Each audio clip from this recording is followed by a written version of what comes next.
आशीष दे और अपनी महिमा के लिए बहुतायत के साथ में इस्तेमाल करें। हम सब अपनी आंखों को बंद करेंगे।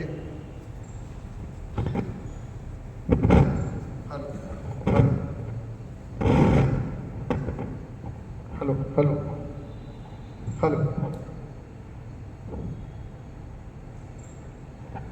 वॉल्यूम देखिए। Hello hello, Jesus.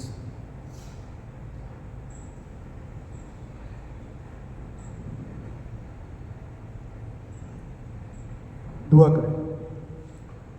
परमेश्वर पिता, हम आपको धन्यवाद देते हैं इस ज़िंदगी के लिए जो आपने हम सबको दी, और पिता अपने पवित्र भवन में लेकर के आए ताकि हम आपके उस नाम को जो सारे नामों में सबसे श्रेष्ठ और ऊंचा है, और उसकी गरिमा को और उसकी सामर्थ को और अधिकाई के साथ में समझें और आपके नाम को महिमा दे सकें। जितने लोग पिता परमेश्वर यहाँ उपस्थित हैं वो सब प्रभु यीशु के नाम में आशीष पाएं और उसके नाम के द्वारा अपने जीवन के अंदर उन आदतों को और उन बातों को लेकर के आएँ जो प्रभु हमसे आज के दिन अपेक्षाएं करता है। हम सबों पर अपनी दया करिए और हम सबको बरकत यीशु मसीह के नाम से मांगते हैं, आमीन। प्रभु यीशु के जीवित समर्थी जलाली नाम में आप सबको जय यीशु मसीह की। प्रभु को महिमा मिले। और आज का जो थीम है जिसके ऊपर आज हम लोग मनन करने जा रहे हैं वह है द ग्रेट कमांडमेंट, महान आज्ञा। और ये महान आज्ञा परमेश्वर के वचन के अनुसार मोज़ाइक लॉ के अंदर 613 लॉ थे, कमांडमेंट थे। 365 पॉजिटिव माने जाते हैं, 248 नेगेटिव माने जाते हैं, जिसके चलते यहां पर हम और आप शास्त्री को देख रहे हैं कि वो यीशु मसीह के पास आया और क्वेश्चन पुट अप कर दिया। इतनी सारे कमांडमेंट हैं, 613 मोज़ाइक लॉ। महान कौन सा है, बड़ा कौन सा है, ग्रेट कौन सा है? इसलिए तो यहां पर जो भी बातचीत हो रही थी संदर्भ के साथ में होती थी। यीशु को फंसाने की कोशिश की जा रही थी उस व्यवस्था के अनुसार, ताकि वो व्यवस्था में आकर के कहीं ना कहीं क्लब कर लिया जाए, फंसा दिया जाए। और इस बात को भूल जाते हैं क्योंकि इन्होंने यीशु मसीह को अभी 33.5 उस जमाने का, अभी 33 साल पुराना, 33.5 साल पुराना ही समझा और यूसुफ के औलाद ही समझा। उसके अलावा यीशु का जो ज्ञान है उनके नॉलेज में नहीं आया। इसीलिए ये व्यवस्था की उन बातों को जो मूसा के द्वारा मिली थी उसको कोट करने की कोशिश करते और उससे यीशु को फंसाने की कोशिश करते। पीछे यदि आप देखें मरकुस रचित सुसमाचार उसके 12वें अध्याय को खोलिए जरा मेरे साथ। मरकुस उसका 12वां अध्याय और उसके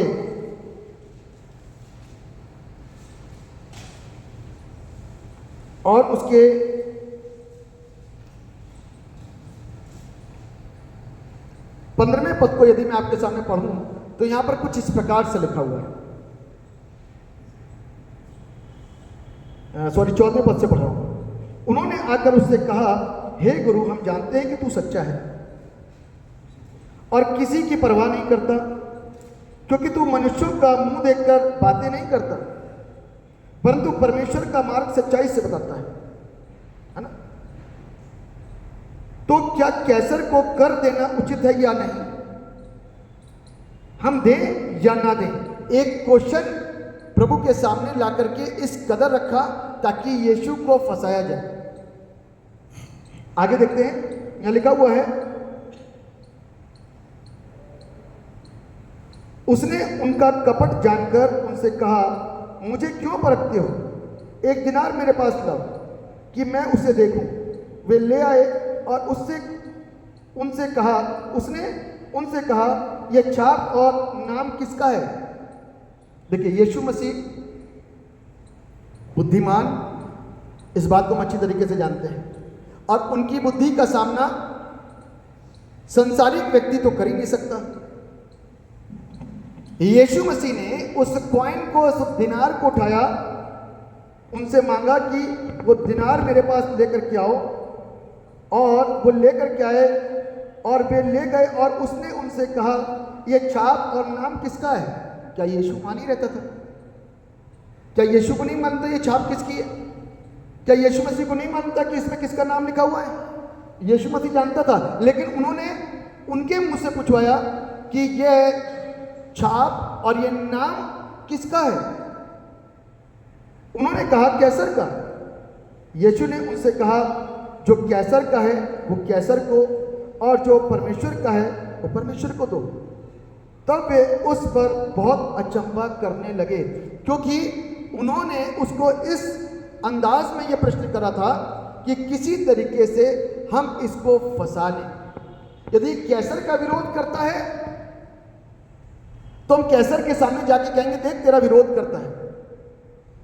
ये मोज़ाइक लॉ का यदि विरोध करता है तो ये जितने सारे विश्वासी खड़े हैं, जितने लोग खड़े हैं इजरायली, ये लोग इसके विरोध में हो जाएंगे। तो करना क्या है? तो परमेश्वर जो बुद्धिमान है, जो उसके पास आता है बुद्धि पाता है, उसने अपनी बुद्धिमत्ता को यहां पर दर्शाया और अपने काम को चर्चित करते हुए लोगों को अचंभित कर दिया। और वहां पर लिखा हुआ है कि जो कैसर का है वो कैसर को दो, और जो खुदा का है वो खुदा को दो। उसकी इस बुद्धिमत्ता को समझते हुए यहां पर एक दूसरा अटैक यीशु मसीह के ऊपर किया गया, ये जानते हुए कि पहला जो जवाब प्रभु ने दिया वो बड़ा सटीक था, और उसके बदले में, उसके रिस्पॉन्स में हम उसको कुछ नहीं बोल पाए, हम निरुत्तर रह गए। यहां लिखा हुआ है, शास्त्रियों में से, 28वें पद को पढ़ रहा हूं, मरकुस 12:28, शास्त्रियों में से एक ने आकर उन्हें विवाद करते सुना।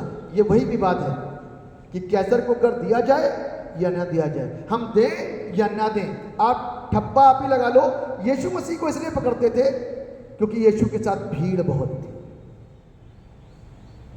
यीशु मसीह के साथ बहुत भीड़ थी, और यीशु मसीह की सुनते थे, उसकी मानते थे और उसकी आज्ञा का पालन करते थे।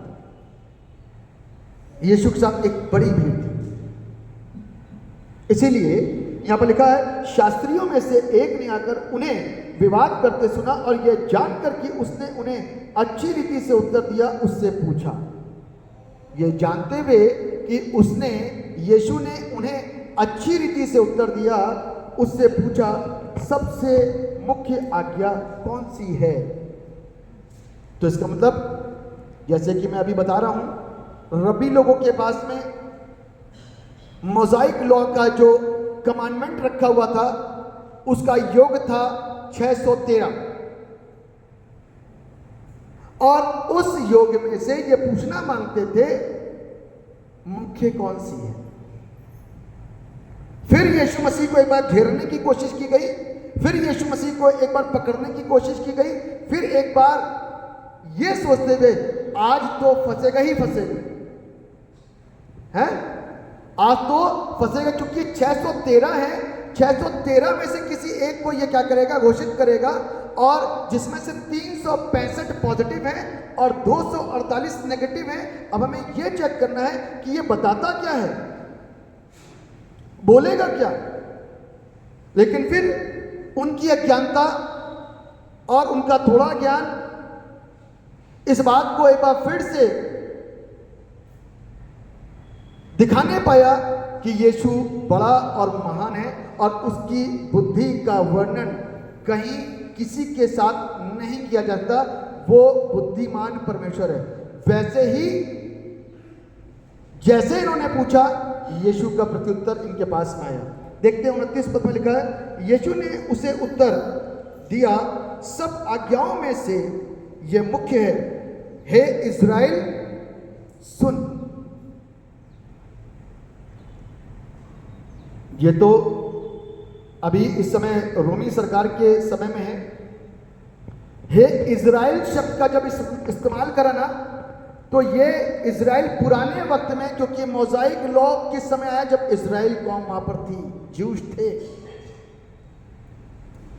उसको संबोधित करते हुए और आज के वक्त को और आज के लोगों को और जिस समय लोग पूछ रहे हैं उस वक्त के लोगों को संबोधित करते हुए, हे इज़राइल सुन, प्रभु हमारा परमेश्वर एक ही है। ये इस बात को दर्शा रहा है क्योंकि उस जमाने में जब मोज़ाइक लॉ दिया गया, जब मूसा के हाथ में वो लॉ दिया गया, कमांडमेंट दिया गया, तो ये कमांडमेंट देने की वजह और कारण क्या था? सिर्फ यही कि लोग परमेश्वर को छोड़ करके अन्य चीजों के पीछे दौड़ते थे और भागते थे। बहुत जल्दी परमेश्वर को भूल जाया करते थे और अपने लिए बहुत सारी चीजें सामने ला करके रख दिया करते थे और उसकी उपासना किया करते थे। बहुत जल्दी उनके अंदर से राष्ट्रवासी हट जाया करती थी और वो संसार के कामों में लिप्त हो जाया करते थे।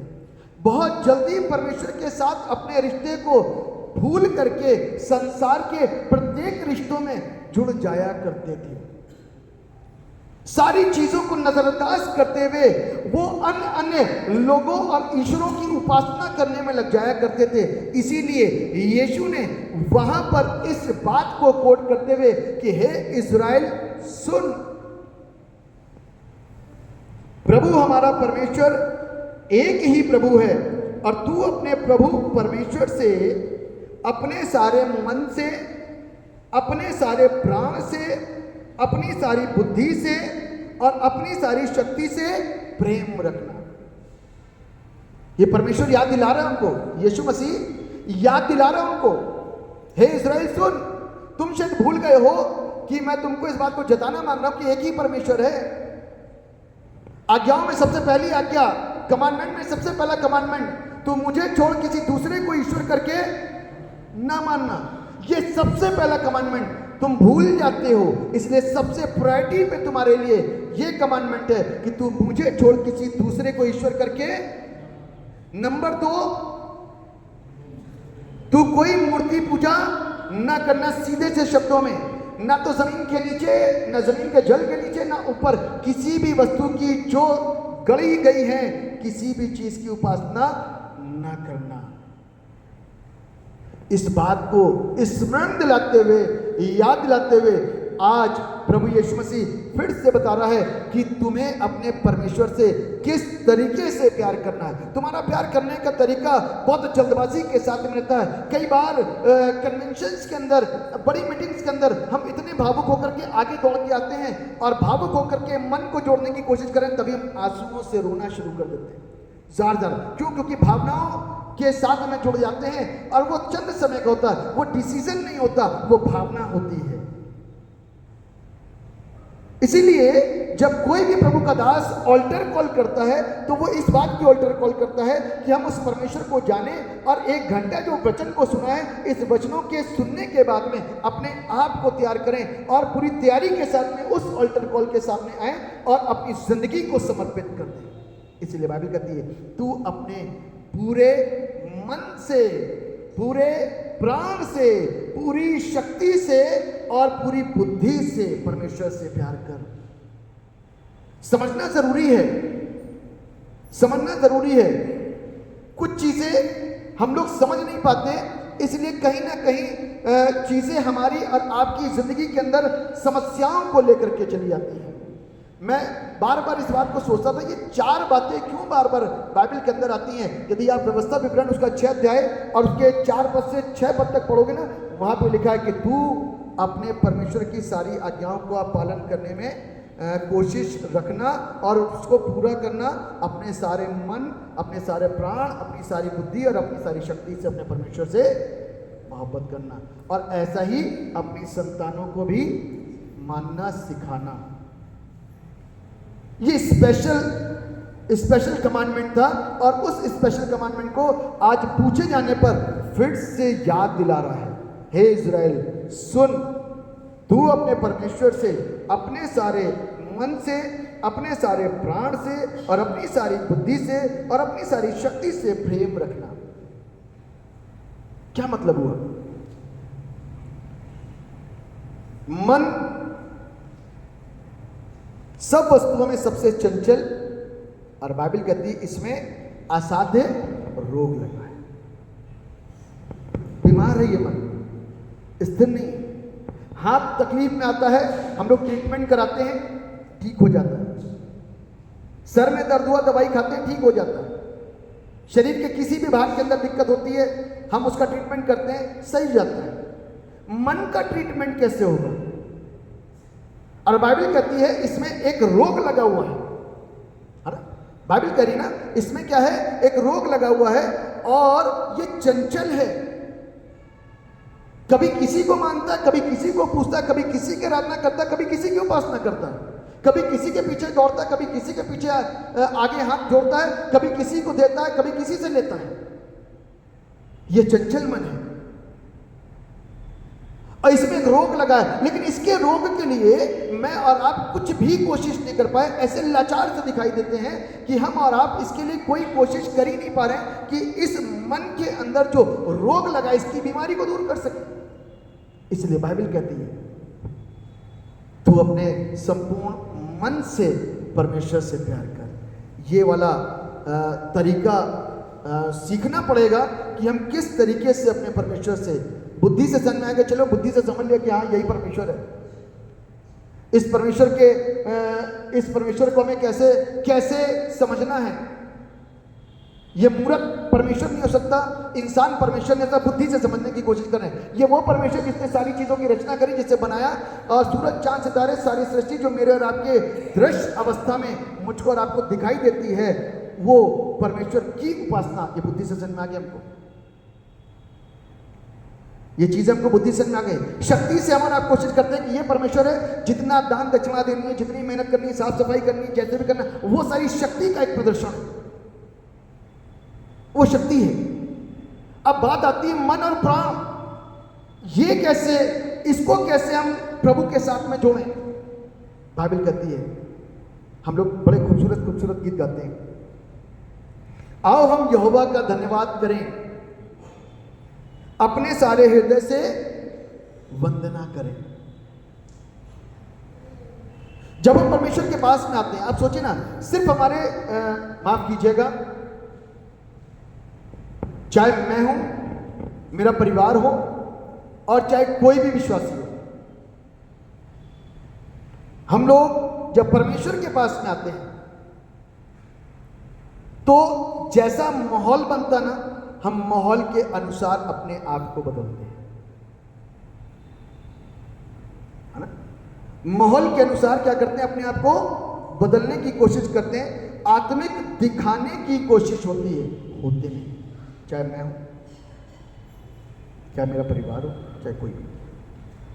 लेकिन परमेश्वर मुझको और आपको आत्मिक बनाने के लिए और प्रभु से प्यार करने के लिए कुछ बातों को बोल रहा है कि अपने मन को प्रभु के पास में लेकर के आओ। उसके लिए वक्त देना पड़ता है, उसके लिए परमेश्वर के पास आना पड़ता है। मालूम है, एक टीचर है, एक बच्चे को पढ़ा रहा है। जब वो पढ़ाएगा ना, तो बच्चे को समझ में आता है ना? बच्चे को क्या होता है? समझ में आता है। लेकिन यदि वो बच्चा जो पढ़ाया गया, मालूम, जब पढ़ाया जाता है तो हमको समझ में आता है, बहुत अच्छा लग रहा है, बहुत अच्छा समझ में आ रहा है, बहुत अच्छा पढ़ाया जा रहा है, समझ में आता है। लेकिन यदि वो बच्चा घर जा करके उसको प्रैक्टिस ना करे तो वो यहां से निकल जाएगा। प्रैक्टिस करने के लिए हो सकता है उसको अपनी मम्मी की जरूरत पड़े, हो सकता है अपने भाई की जरूरत पड़े, हो सकता है अपने फादर की जरूरत पड़े, और हो सकता है अपने टीचर की जरूरत पड़े। लेकिन उसको वहां पर जाना पड़ेगा, इन्वॉल्व होना पड़ेगा, और अपने वक्त को देना पड़ेगा, और उन सारी चीजों की प्रैक्टिस करनी पड़ेगी। और एक वक्त ऐसा भी आएगा जब वो अकेले प्रैक्टिस कर रहा होगा और अकेले कोशिश कर रहा होगा, और तब उस पर्टिकुलर सब्जेक्ट का हर एक टॉपिक उसको कंटेस्ट हो जाएगा, समझ में आ जाएगा। ठीक उसी प्रकार से आज जब हम परमेश्वर के भवन में आकर के अपने हृदय को जोड़ने की कोशिश करते हैं, उसके लिए हमको अपने आप को अकेले का वक्त भी देना जरूरी है। और वो वक्त कई बार हमारा अपना उपवास का दिन हो सकता है, हमारा अपना व्यक्तिगत मनन का वक्त हो सकता है, हमारा अपना खुद परमेश्वर के साथ परमेश्वर के वचन को गहराइयों के साथ पढ़ने का दिया हुआ एक वक्त हो सकता है, और घुटनों पर आकर के प्रार्थना करने का वक्त हो सकता है। यदि हम अपने आप को पूरी रीति से मन को वहां जोड़ेंगे नहीं, तो ये चंचल मन बहुत सेकंड्स के अंदर इधर उधर मूव कर जाएगा। और यदि ये जुड़ गया ना, तो दुनिया की कोई ताकत हटा नहीं सकती। आमीन। यदि ये जुड़ गया मन प्रभु के साथ में, तो पौल और अयूब, याकूब, इसहाक, इब्राहिम, दाऊद, इन सबके समान हमारे स्टेटमेंट्स आने शुरू हो जाएंगे। एक ऐसा समर्पण शुरू हो जाएगा जो पब्लिक में दिखना शुरू हो जाएगा। ये सारी चीजें कहां से? कमांडमेंट के मानने से। तू अपने परमेश्वर से अपने सारे मन, अपने सारे प्राण, अपनी सारी बुद्धि, अपनी सारी शक्ति से मोहब्बत कर। प्राण से मोहब्बत करना क्या हुआ? बड़े अलग अलग शब्द लिखे। प्राण से मोहब्बत करना क्या हुआ?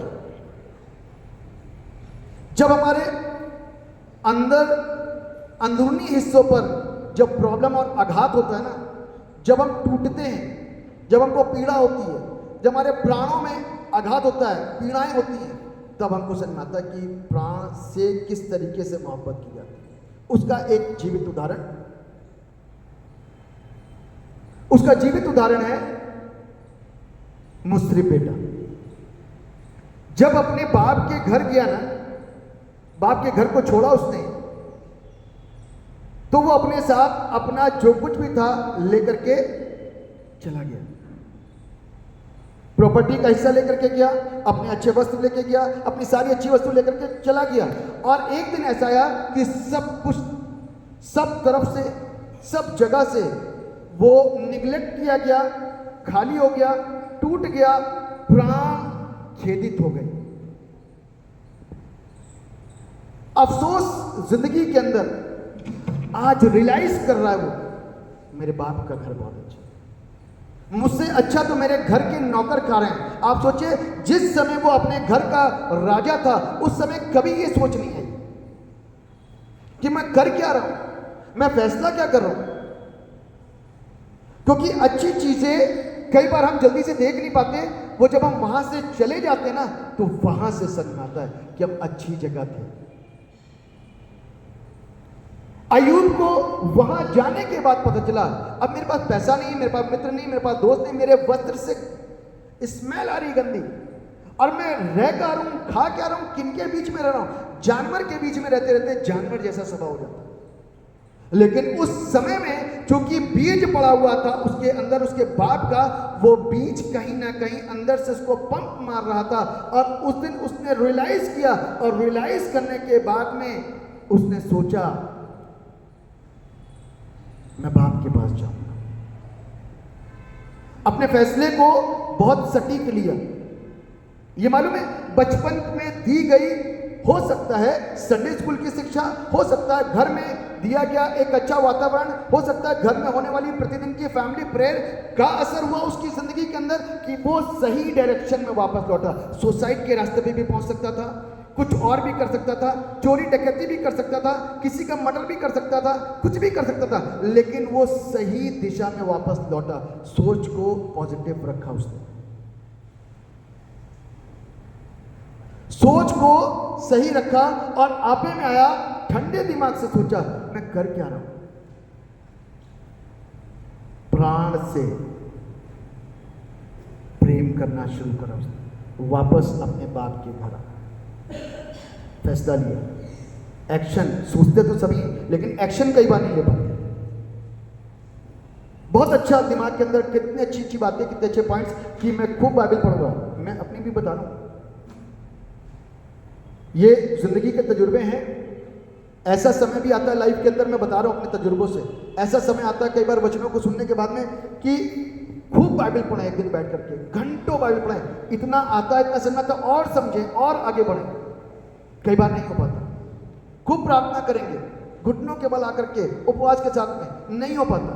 लेकिन जब हम ऐसा रियलाइज करते ना, तो एक दिन काम हो जाता है। हमें जब हम ऐसा रियलाइज करते हैं तो एक दिन हम एक्शन में आ जाते हैं, लेकिन जब हम इस बात को सोचेंगे ही नहीं तो कभी एक्शन में नहीं आएंगे। हमको पता होना चाहिए कि हमने कुछ गलत करा। अय्यूब को पता था कि उसने कुछ गलत करा और वापस अपने बाप के घर आया, और बाइबल इस बात को बताती है कि बाप ने उसको ग्रहण करा। प्राण से मोहब्बत करना, ये है। पवित्र आत्मा आ, मुझे ले जा यीशु के चरणों पर। तो पवित्र आत्मा तो आता ही है और है ही, वो तो जमाना चला गया। आज जमाना फर्क है। योएल नबी की पुस्तक उसका 2 अध्याय उसके 28वें पद के अनुसार आज का जमाना फर्क है। आज के जमाने में पवित्र आत्मा हमारे बीच में है और हम में है। आज छोटा सा उदाहरण दूंगा। बेशक कई बार हम लोग किसी अच्छे बड़े स्पीकर को अच्छा बुरा भला भी बोल देते हैं, लेकिन खैर कोई बात नहीं। लेकिन मैं इस बात को बोलना चाहता हूं, जिसे आप लाइक करते हैं, जिसे आप पसंद करते हैं, यहां पर डॉक्टर पॉल दिनाकर ना आ जाए फर्ज करें, तो यहां का आत्मिक माहौल बदल जाएगा। ध्यान रखिएगा, क्या होगा? आत्मिक माहौल बदल जाएगा। चर्च वही है, लोग वही हैं, लेकिन एक बंदे के आने से आत्मिक माहौल क्या हो रहा है? बदल रहा है। क्यों? क्योंकि उसके साथ में वही आत्मा है जिस आत्मा को प्राप्त करने की उसने व्यक्तिगत तरीके से बहुत प्रैक्टिस करी। प्रैक्टिस का मतलब अपना टाइम देना। आपको मालूम है पास्टर बैनी हिंग जब प्रभु की सेवकाई में आए, जब उन्होंने कुछ रियलाइज करा कि मुझसे कुछ गलतियां हुई, तो वो प्रभु के पास में जीवन व्यतीत करने के लिए 2 साल उन्होंने अपने आप को कमरे में बंद करा। 2 साल के लिए लोगों से मिलना जुलना सब खत्म कर दिया। 2 साल तक। और 2 साल तक आप सोचो कि इंसान यदि इतना सोशल है और 2 साल लोगों से मुलाकात ना करे तो कितना अजीब होगा। लोग भी पूछते हैं कहाँ चले गए भाई। लेकिन वो 2 साल अपने कमरे में रहे और प्रार्थना करते रहे, और उन्होंने घुटने टेक करके प्रभु के साथ में एक अच्छे रिश्ते को मेंटेन किया, एक अच्छा रिश्ता जोड़ा। और 2 साल में उन्होंने घुटने जो तोड़े थे उसका प्रभु ने उनको जवाब दिया। और जब किसी बड़ी मीटिंग के अंदर उनको इनवाइट किया गया और इस बात को बोला गया कि आप प्लीज प्रार्थना कर दीजिए, तो जो लोग उनके पास में माइक देने आ रहे थे उनके हाथ को छू नहीं पा रहे थे, वो करंट खा करके वापस गिर रहे थे, क्योंकि जो उन्होंने उन 2 साल के अंदर प्रभु से पाया वो बड़ा अद्भुत था। तब वो मुस्कुराए और इस बात को बोला, मैं खुद आता हूँ, आप माइक छोड़ दीजिए, मैं उठा लूँगा। तो ये है परमेश्वर के साथ में एक ऐसा रिश्ता जो माहौल को बदल देता है। चीज़ वही, लोग वही, सब कुछ वही, लेकिन माहौल बदल गया। किसी एक ऐसे इंसान के आने से चीज़ें बदल जाती हैं। तो इसलिए बाइबल हमको इस बात बताती है कि पवित्र आत्मा वो तो हमारी जिंदगियों के अंदर आएगा ही, जब बुलाएंगे तो वो आएगा और हमारे अंदर के माहौल को बदलेगा। जब हमारा अंदर का माहौल बदल जाएगा, व्यक्तिगत माहौल बदल जाएगा, तो हमको सारी चीजें अच्छी दिखेंगी। हमारी सोच सकारात्मक हो जाएगी, हमारे कार्य सकारात्मक हो जाएंगे, हमको हर एक चीज सही और अच्छी समझ में आने लग जाएगी। तो हमारा विश्वास है कि जब मैं और आप परमेश्वर के वचनों को सीख रहे हैं, ये पहला उसका पॉइंट था कि तू अपने परमेश्वर से अपने सारे मन, अपने सारे प्राण, अपनी सारी बुद्धि और अपनी सारी शक्ति से प्यार कर। दूसरा कि तू अपने पड़ोसी से अपने बराबर प्यार कर। तो अपने बराबर प्यार करने का मतलब आपको मालूम है, लूका रचित सुसमाचार के अंदर एक नाज़री घोषणा है यीशु मसीह की, अंधों को दृष्टिदान देने का। पढ़ लीजिए मेरे साथ लूका रचित सुसमाचार उसका 4वां अध्याय और उसका 18वां पद। लूका रचित सुसमाचार उसका 4वां अध्याय और उसका 18वां पद, जहां पर इस प्रकार से लिखा है, प्रभु का आत्मा मुझ पर है, इसलिए कि उसने कंगालों को सुसमाचार सुनाने के लिए मेरा अभिषेक किया है। किसको? कंगालों को। और मुझे इसलिए भेजा है कि बंदियों को छुटकारेगा और अंधों को दृष्टि पाने का सुसमाचार प्रचार करूं और कुछ लोगों को छुड़ाऊं और प्रभु के प्रसन्न रहने के वर्ष का प्रचार करूं। ये इसको बोलते हैं नाजरत मैनिफेस्टो। आज की तारीख में जब सरकारें बनती हैं तो अपने मैनिफेस्टो को करते हैं, हम ये करेंगे, हम ऐसा करेंगे, वैसा करेंगे, वैसा करेंगे, वह सक्षम रहते हैं। लेकिन जो घोषणा यहां पर प्रभु यीशु मसीह ने करी ना, उसको पूरा करा उसने, क्योंकि वो सक्षम है। और जो करके गया उसका प्रभाव आज तक लोगों की जिंदगियों में होता है और आज तक पूरा हो रहा है। इसलिए आज उसने आकर के ये सेवकाई जो करी, वही सेवकाई उसने बांटी अपने चेलों के अंदर कि जाओ जाकर के इसी सेवकाई को करो। ये सिर्फ इसलिए नहीं कहा था कि जिस दिन मॉन्डी थर्सडे उस दिन आकर के सिर्फ पैर धोने हैं। ये इसलिए था कि तुम्हें अपने आप को कैसा बनाना है, शून्य और दीन बनाना है। क्योंकि सेवकाई को इंसान वही कर सकता है। बाहर तो जब हम हैं, काम करते हैं, तो हम सब कुछ कर सकते हैं, लेकिन जब प्रभु के पास आते हैं ना, तो हमको बिल्कुल उस भाव के साथ में आने की जरूरत है। और जब हम सेवा को करते हैं तो सेवा का अंदाज दूसरा होना चाहिए। तो सेवा को उसी भाव के साथ में जो प्रभु यीशु मसीह ने हमको करके दिखाया, वो प्रभु जो सब कुछ है, क्या नहीं है, वो सब कुछ है। आज जितना हम सब कुछ देखते हैं सबके ऊपर है प्रभु, लेकिन वो कितना शून्य हो गया। बाइबल में लिखा है फिलिपियों की पुस्तक उसके 2 अध्याय के अंदर कि उसने अपने आप को शून्य कर लिया। इतना शून्य कर लिया कि जो वो अधिकारी है ना, वो बता नहीं रहा कि वो कौन है। स्वयं परमेश्वर नीचे आया, लेकिन उसने अपने आप को शून्य कर लिया, अपने सारे अधिकारियों को खत्म कर दिया और अपने परमेश्वर के साथ जो रिश्ते को जोड़ना था बार बार सिर्फ प्रार्थना और उपवास, प्रार्थना और उपवास, होल नाइट प्रार्थना उपवास, होल नाइट प्रार्थना उपवास। जब भी आप बाइबल खोलोगे आपको मिलेगा कि वो पूरी होल नाइट करके आया, पूरी रात दुआ करके आया, सवेरे आकर के चेलों का चयन कर, पूरी रात दुआ करके आया, फिर जाकर के बीमारों को चंगा कर, उपवास उसने रखा और उसके बाद में आकर के शैतान के हर एक जलते तीरों का प्रहार जो वो करता था उसको तोड़ा। क्यों? क्योंकि उसको मालूम है कि प्रार्थना और उपवास बहुत इंपॉर्टेंट है। इसी से हम हर एक उस पड़ोसी इन द सेंस कि जिसको ज़रूरत हमारी है और वो हमारी और विश्वास के साथ में देखता है, तो हम उसके लिए एक मददगार साबित हों, ताकि हम उसकी मदद सच्चाई के साथ में कर सकें और वो आनंदित और आशीषित हो सके। प्रभु यीशु मसीह की सेवकाई ऐसे नहीं फैल गई। यदि वो रूड होता ना तो सेवकाई नहीं कर पाता। लोग चंगे हो गए होते, लेकिन रूड नेचर उनके अंदर आ जाता। यीशु मसीह नम्र भाव का रहा और नम्र भाव का रह करके उसने उस सेवकाई को करा और करके परमेश्वर के नाम को जो उसने ऊंचा उठाया, वही सारा स्वभाव उसने अपने चेलों के अंदर और चेलों से तमाम उन मानने वालों के अंदर डाल दिया और सेवकाई को क्या कर दिया, बढ़ा दिया। जो जाते समय उसने चेलों को फूंक करके पवित्र आत्मा दिया ना, वो सिर्फ साधारण चीजें नहीं थी, उसके अंदर परमेश्वर का देश, परमेश्वर का सामर्थ, सब कुछ मिलावट थी उसमें। परमेश्वर की आशीषों की मिलावट थी, सब कुछ मिला हुआ था। तब जाकर के वो लोग सेवा कर पाए।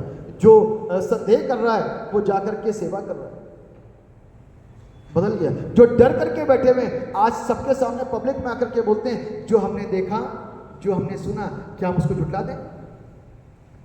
तलवार गर्दन पर लगी हुई है, लेकिन फिर भी इस शब्दों को बोल रहे हैं, क्योंकि जो फूंक करके दिया गया वो सामर्थ्य था, वो परमेश्वर का आत्मा था। जब आता है तो अपने अंदर एनर्जी आ जाती है और अपने अंदर बल आ जाता है, साहस आ जाता है और वो शक्ति मिल जाती है, वो सामर्थ मिल जाती है, जिसकी सहायता से बड़े बड़े काम हो जाते हैं। तो परमेश्वर इन वचनों के द्वारा कि जो खुदा का कलाम मुझको और आपको मिला है, उसकी आज्ञा का पालन करना वो मेरा और आपका आज का कर्तव्य है। हम मसीहत को गैर कौमों की शिक्षाओं में ना मिलाएं। मैं जैसे बताना मांग रहा हूँ, और बीते हफ्ते भी अभी जो फेस्टिवल्स गए, फेसबुक के अंदर आप बहुत सारे क्रिश्चियंस को वो सारे फेस्टिवल्स के अंदर उनके इन्वॉल्वमेंट को देखेंगे। माफ कीजिएगा, लगता बुरा लग सकता है, लेकिन हम नहीं करना में ऐसा काम। हिदायत है हमको, तू मुझे छोड़ दूसरे को ईश्वर करके ना मानना, उनकी बातों को ना मानना। क्या तेरा परमेश्वर तेरा नहीं है? क्या तेरा परमेश्वर तेरे लिए सब कुछ नहीं करता है? हम क्यों इंजॉय करें उस इंजॉय में जो इंजॉय हमारा नहीं है? हमारा जब एंजॉयमेंट का दिन आए तब आप एंजॉय करें। हम अपने विश्वास को कमजोर ना करें, कंप्रोमाइज ना करें। बड़ा बुरा लगा, और मैं तो कई बार अपने जो जानने वाले बहुत अच्छे स्ट्रॉन्ग बिलीवर्स हैं जो मेरे साथ फेसबुक में जुड़े हुए हैं, मैं कई बार उनको तुरंत जवाब दे देता हूं कि आपको मैंने प्रचार करते सुना है। क्यों? क्योंकि यदि आज हम सिखाने में और बोलने में कमजोर रह गए तो बाइबल कहता है कि उसके खून का लेखा तुमसे लिया जाएगा। और बोलने के बाद मैं आजाद हूं, मैं फ्री हूं, बाकी जिसकी जो इच्छा, क्योंकि फ्री विल है। यीशु भी और परमेश्वर भी लोगों को सिखाता था, थोपता नहीं था कि पकड़ करके करवाना है। फ्री विल परमेश्वर ने दी है। आज हम फ्री हैं कि हम अपने बच्चों को क्या नसीहत दे रहे हैं। हम अभी उनको बच्चा कह रहे हैं, ठीक है। अभी लेटेस्ट बात बता रहा हूं, एक है उनके बच्चों ने जिद करी कि पापा पटाखे छुटाने, पापा पटाखे छुटाने, नहीं माने। इतनी जिद थी। आजकल बच्चे इतने जिद्दी हो गए हैं कि वो माँ बाप के कुछ सुनते ही नहीं है, और माँ बाप भी इतना प्यार करते हैं कि ढील में सब कुछ कर रखा है। ठीक है, पटाखा आ गया, और जैसे ही आया उन्होंने कहा मैं छुटाता हूं, उन्होंने छुटाया, पूरा हाथ फट गया, वो पटाखा, वो बम उनके हाथ में फूट गया, और लिटरली वो इतना बड़ा इंसान रो रहा है आंसुओं से। तो ये अफसोस है, ये अफसोस है, ये दुख की बात है कि हम कहाँ जुड़े हुए हैं। हल्के में ले रखा है शायद प्रभु को, इसलिए संसार के सारे फेस्टिवल में हम जुड़ जाते हैं। ऐसा नहीं करना है। तो ये आज्ञाएं फिर हमारे लिए हैं या नहीं है, ये सोचना पड़ेगा। क्योंकि आज भी चिल्ला करके ये आज्ञा हमको यही बोलती है, मैं तुम्हारा परमेश्वर प्रभु हूँ और कोई। परमेश्वर इस वचनों से हमको आशीष दें, बरकत दें, और हमारी बुद्धि को तेज करें ताकि हम समझें और उसके बातों पर अमल कर सकें। परमेश्वर इस वचन के द्वारा हमको प्रेस करें। दुआ करें। जीवित और समर्थी पिता परमेश्वर, राजाओं के राजा, प्रभु के प्रभु, हम आपको धन्यवाद देते हैं आपकी तमाम उन आशीषों के लिए, बरकतों के लिए जो आपने हम सबको दी। हम सबों पर अपनी करुणा और अपनी दया को बनाइए, और उपस्थित सब लोगों को प्यारे पिता परमेश्वर आशीष दीजिए। आपका नाम सारे नामों में सबसे श्रेष्ठ और ऊंचा है, और हम चाहते हैं कि आपका कलाम हमारी ज़िंदगियों के अंदर घर करे, और हम आनंदित और आशीषित जीवन को जिए और आपके नाम को ऊंचा उठा सकें। सब बातों में आपके नाम को धन्यवाद देते हुए इस दुआ को आपके नाम में मांग लेते, जैसे सुनिए और कबूल कीजिए। आमीन।